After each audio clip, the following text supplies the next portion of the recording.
Every generation believes it is standing on solid ground, that its institutions are stronger, its technology safer, and its systems smarter than the ones that failed before.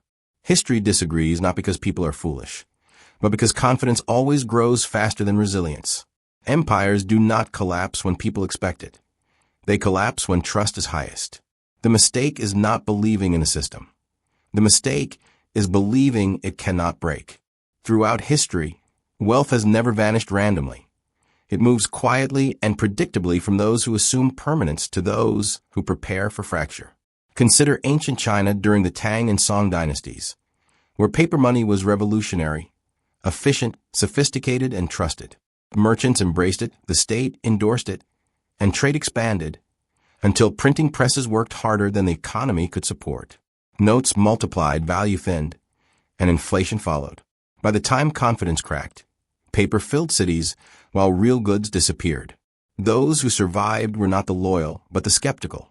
Families who stored grain, merchants who kept silver, and landowners who avoided promises they could not eat. The pattern appears again in 16th century Spain, a global empire drowning in New World silver.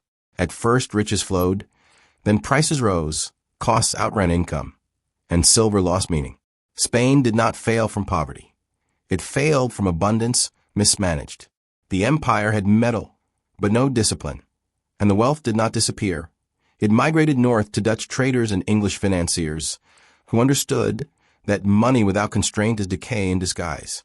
Fast forward to the 1920s, when the world met modern finance. Leverage, credit, and confidence. Markets soared, everyone felt rich, until liquidity vanished. When the crash came, stocks were not the problem. Debt was. Those holding borrowed optimism were wiped out, while those holding cash, land, or skills bought the ruins. Then came the 1970s stagflation, currencies unhooked from gold, and inflation disguised as growth. Wages lagged, assets raced ahead, and once again those closest to money printers benefited first, while everyone else paid through time. History makes one thing brutally clear. Inflation is not a tax you vote on, it is a tax you discover too late, and it is never distributed evenly. In Argentina, people learned this lesson repeatedly as promises made in pesos were erased in months. Those who survived did not speculate.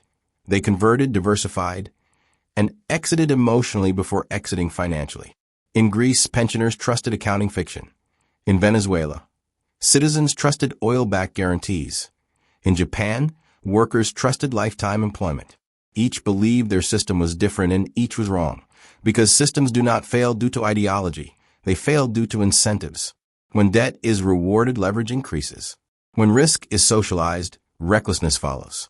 When trust replaces verification, collapse waits patiently. What history shows without exception is that protection never comes from promises, it comes from position, from owning things that function when belief does not, from skills that feed, fix, move, or create, from liquidity when others panic, and from flexibility when rules change. Collapse is not chaos, it is reordering.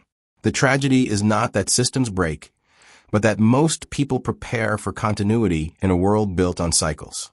Every collapse transfers value from paper to substance, from dependence to capability, and from hope to preparation. The uncomfortable truth is this: if you wait for certainty, you will wait too long. History does not reward loyalty to systems. It rewards alignment with reality. And reality has never promised stability, only change.